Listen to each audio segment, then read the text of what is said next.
Good afternoon and welcome to State Newsfile. I'm Cindy Lettick. Andrea Ferrari will have a look at all the latest sports later on, but coming up first here, let's check in with Ray Lahu and the weather. Yeah, Cindy, it's actually very warm out here. The sky is blue, the sun is shining. I definitely cannot complain. We're going to have a high of 12 degrees today. I think right now we're sitting at about 10 degrees, but I'll get into that later on when I get to the 5-day. And last year, it wasn't too much of a difference. It was 13.3 degrees, so just a little bit more sunshine last year. But 1910, the record high was almost 30 degrees. It was 29 degrees today in 1910. I wish it was that right now, but the sun is still shining. Cindy? Pretty nice. So, Andrea, the game against Carolina and Washington, that was crazy. It was a crazy game last night. Last game for the first round in NHL 2019 playoffs. So that's exciting. I'll get into that a bit later. But also, the Blue Jays fans have something exciting to look forward to. So I'll get into that as well. Sounds good. And now, here's a look at today's top stories. Calgary police believe they may have a double homicide on their hands. A young mother and her daughter were reported missing earlier this week. Jordan Bay has been covering this story for us and joins us from the State Newsroom. Jordan, it sounds like the police don't have a lot of hope of finding the pair alive. Yeah, Cindy, it's an absolute puzzle for Calgary police at this time. The pair was last seen in the southeast community of Cranston. That was back on April 16th. Calgary police haven't been able to find any evidence that suggests 25-year-old Jasmine Lovett and her 22-month-old daughter, Aaliyah Sanderson, are still alive. Jasmine is described as 5'4", with brown hair and brown eyes and a slim build. Aaliyah is almost 3 feet tall and also has brown hair and brown eyes. Investigators have a suspect who is known to the victims currently in custody. At this time, they don't believe the incident is random, and anyone with any information is asked to call the Calgary Police or the Crime Stoppers homicide tip line. Cindy? Jordan Bay reporting from the State Newsroom. The University of Calgary's men's basketball team is mourning the loss of their teammate Andrew Milner after his body was found in Moyi Lake in BC earlier this week. Cranbrook RCMP say 2 men were canoeing on the lake when it tipped over late Tuesday afternoon. One of the men did manage to make it out back to shore. The team says Milner was a kinesiology student from Antigonish, Nova Scotia. U of C is offering grief counseling services to its student athletes as well as anyone else who needs it. Personal information on sites like Facebook being leaked to outside sources now has Canada's Federal Privacy Commissioner ready to take Facebook to court to enforce stronger privacy laws. Vanessa Arate has the story on why it can become more serious than just clicking the close tab. When it comes to reading the terms and conditions on apps, websites, and other social media outlets, many of us are guilty of scrolling to the bottom and clicking I accept. If Canada takes Facebook to court, there are security measures that can be put in place, but that still doesn't impact all of computers in the country. It is not as easy all the time to try and implement a lot of these laws because they tend to always get around them.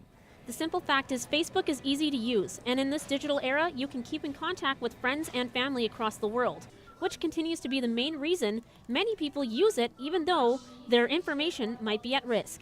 Brittany Gerard actually got hacked, but says that doesn't stop her from connecting with friends. Before, I have a lot of family out in BC, and I don't have the means to keep in touch with them as much. So that's usually my one way. I have a friend that lives in Switzerland.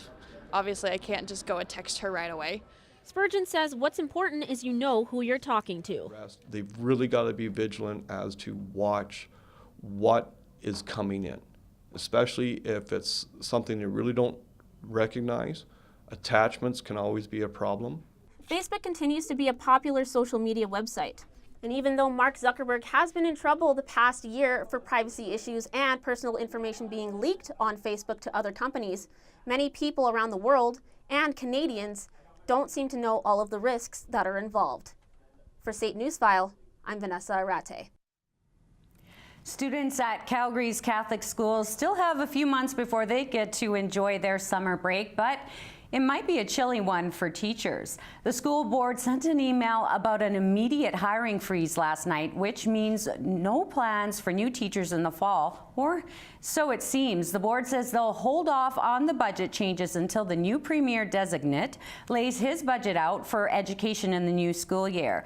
During campaigning, Premier Jason Kenney said his party would either maintain or increase funding while reducing administrative overhead costs and relocating resources for frontline teachers.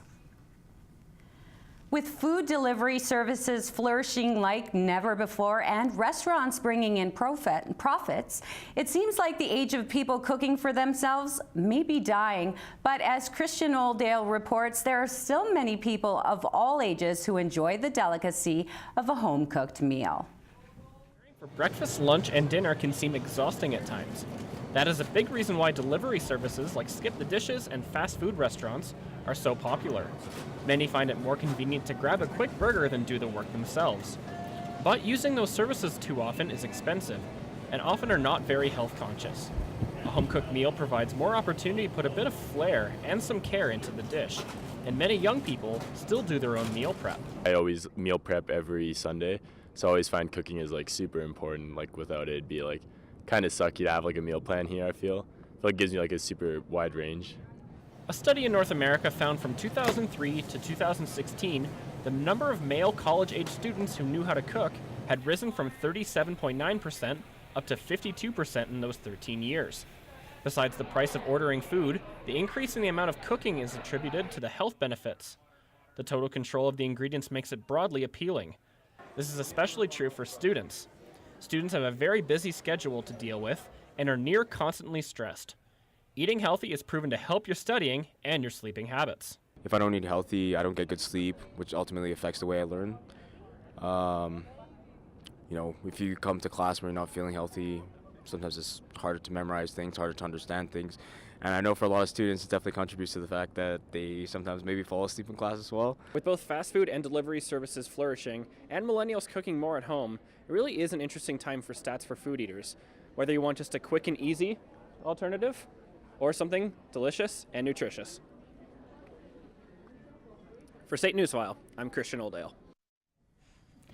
A pilot program aimed at keeping Calgary Transit riders and the city's vulnerable population safe is getting the green light to stick around.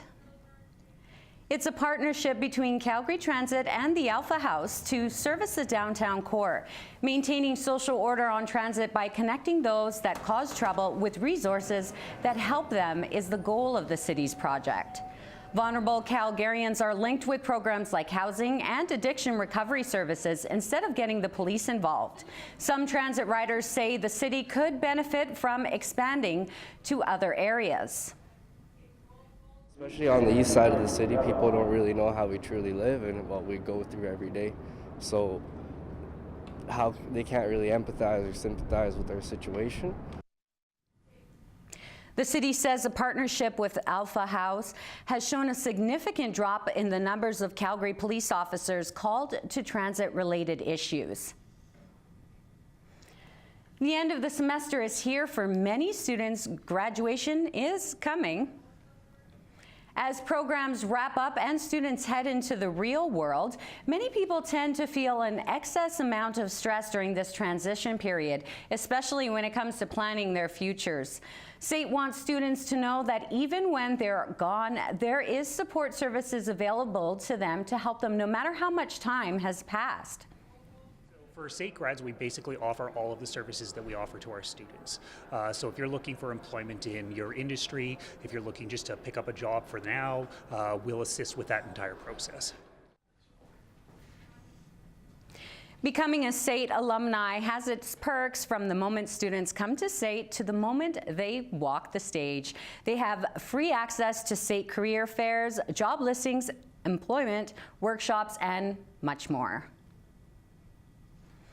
It's always good to know the rules of the road, but a change to the Traffic Safety Act could soon allow cyclists to treat stop signs as yield signs. E.T. Monroy has more.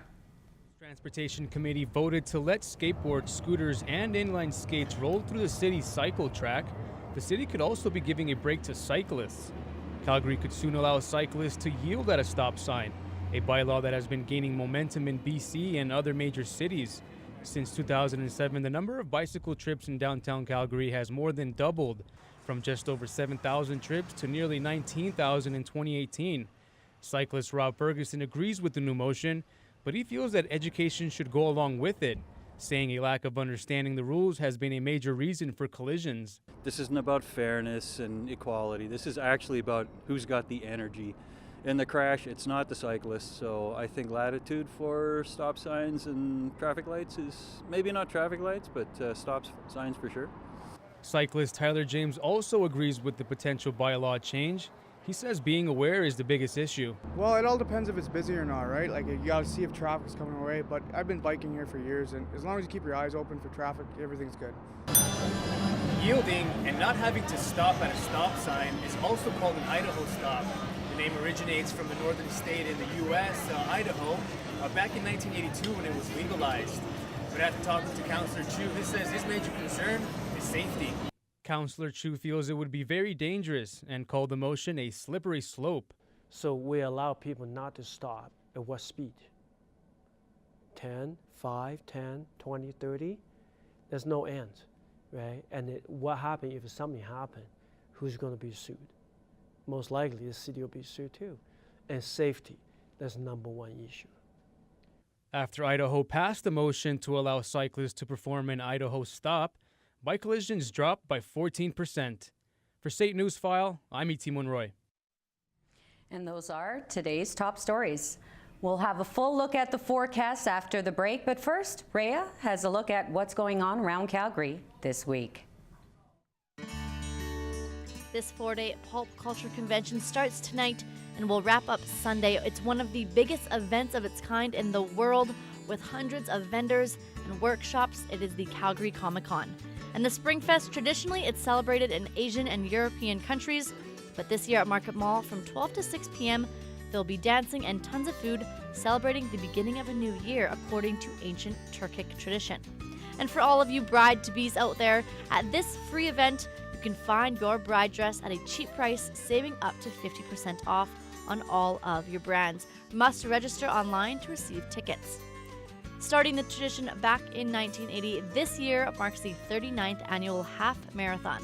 Register online at halfmarathon.cpsevents.ca/registration. And mark your calendars for May 14th, the alternative band, 21 Pilots. They are coming to Calgary at the Saddle Dome.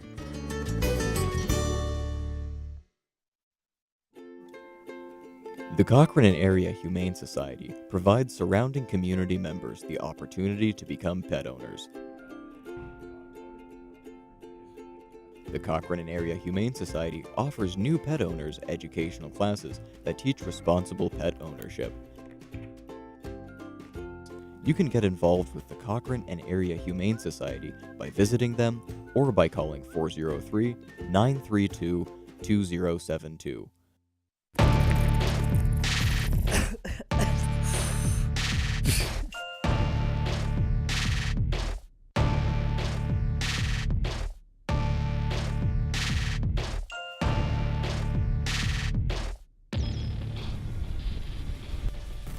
Why do we got a straw? Oh, for my drink, bro.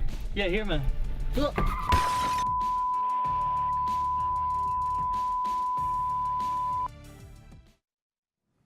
afternoon and welcome back to State Newsfile. Let's take a look at the weather around Canada and Alberta today. Over on the western part of Canada, Vancouver, they're living up to their stereotype, very wet and overcast with lots of rain happening there. And in Edmonton, 5, Regina and Winnipeg, they all have sunshine, but actually in Regina, on the southern area of Saskatchewan, there's actually fire threats. So they are very dry and they're really needing some of that rain and wet weather. Over in the Toronto side, the eastern part of Canada, Toronto is very sunny with 11 degrees. Montreal, Halifax, and St. John's, all is cloudy and wet. A lot of precipitation happening there. And actually Montreal, over this past week, there was a lot of flooding happening, and that is still going on. And the low pressure system is actually coming from Texas, and this is going to cause a lot more heavy rain showers. But if you do want to escape some of that rain, then let's check out the resorts.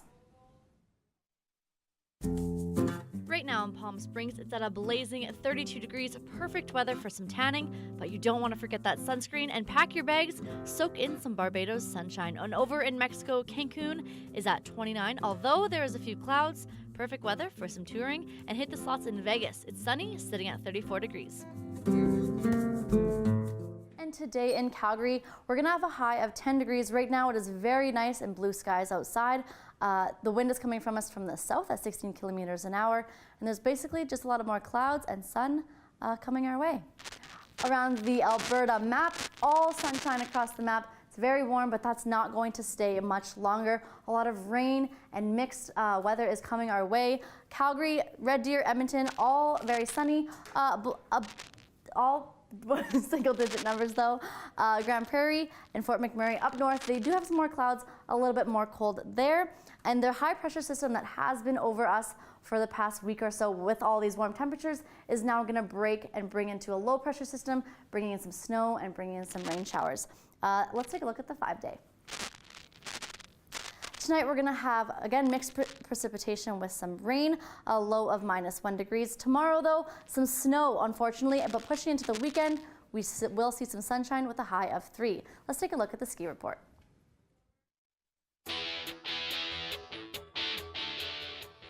We don't have much more mountain time left with only 4 ski hills still open. Sunshine Mountain, they're living up to their name. It is a sunny day there.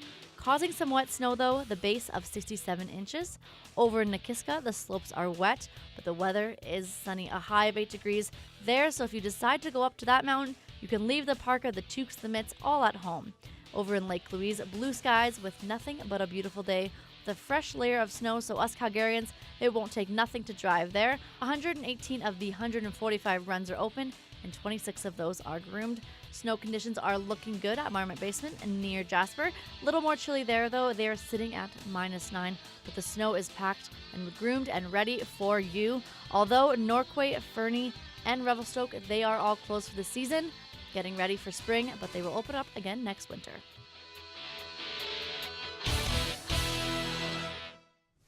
Okay, Rhea, so sports time. So you were talking earlier about the Carolina and the Washington game. Yeah, now you got to fill us in. Big game last night, of course. And little fun fact for you, last night's game was the 4th longest Game 7 in all of NHL history. Wow. Kind of fun. But yeah, busy night in sports. As always, lots going on. I have lots to talk about, so let's get right into it. Sounds good.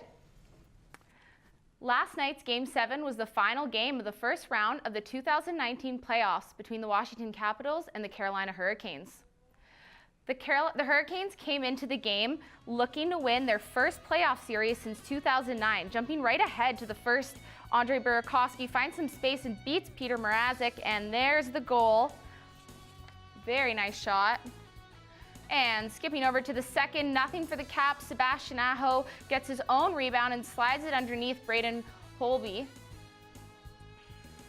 Shortly after, Kuzi walks in and beats Mrazek point blank to put the Caps back up by 2. And look at that, he brings up the eagle.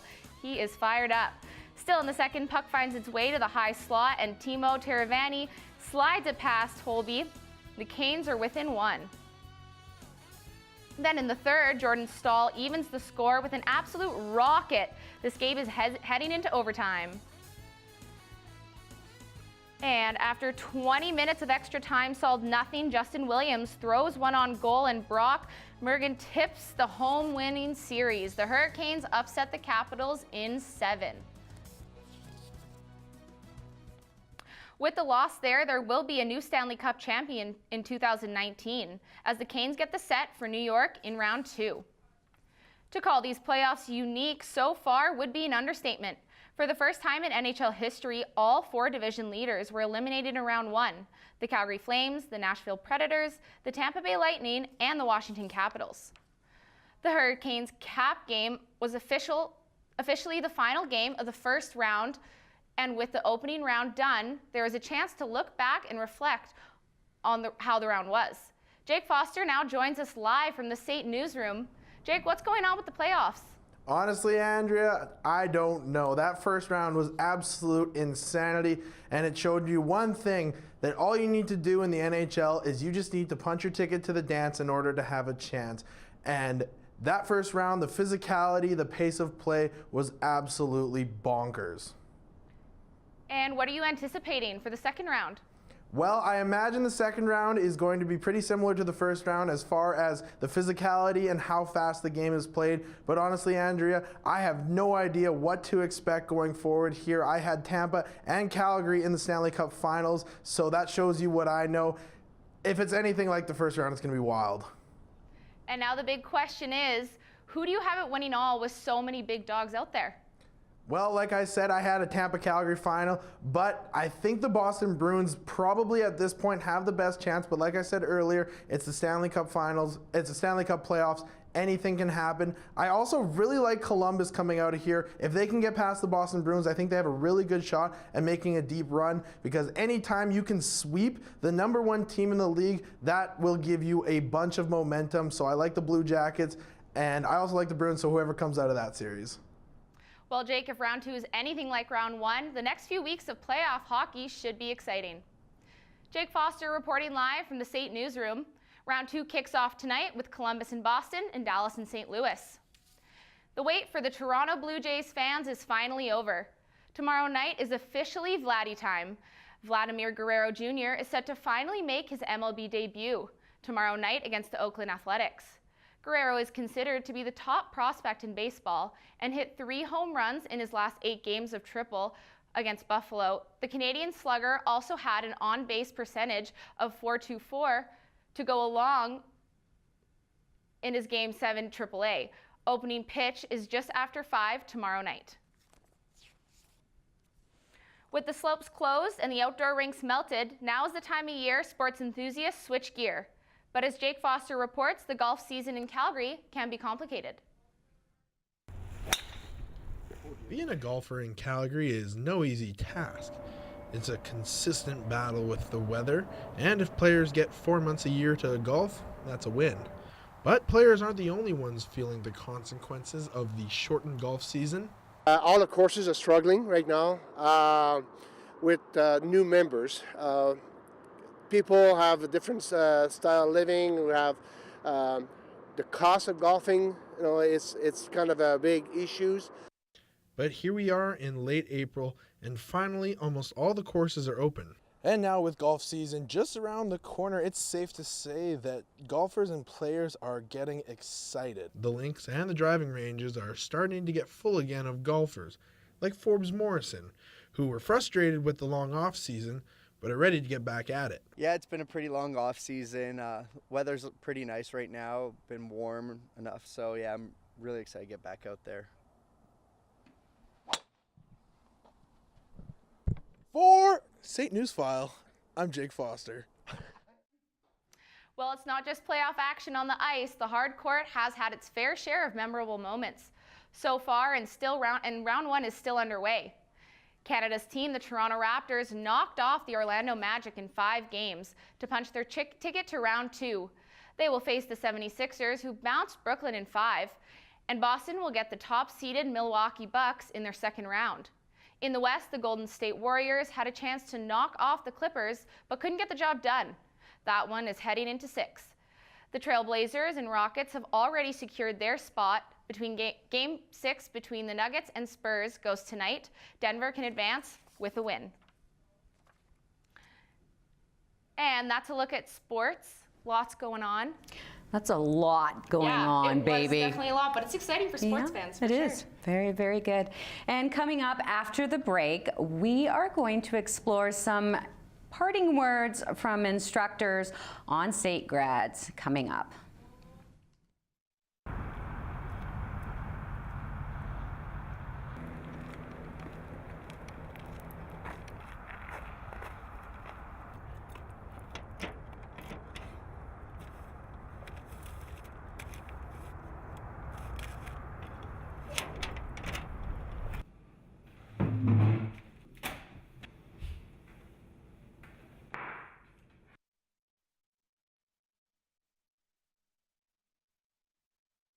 Food, a basic necessity for everyone.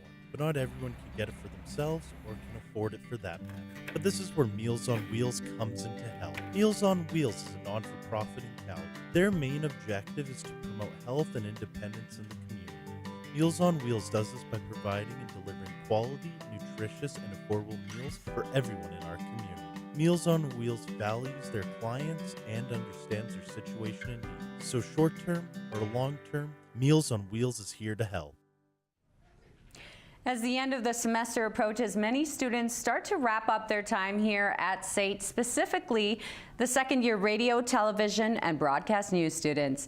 RTBN students have spent the last 2 years learning many different skills, growing both professionally and personally. As Storm Lenny reports, RTBN instructors want this year's grads to be proud of their progress they've made so far.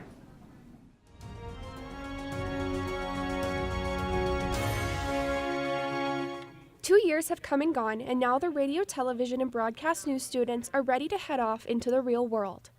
The media business is in a bit of a transition these days, with many people moving more and more into digital, but our course has prepared us for any direction our careers might take.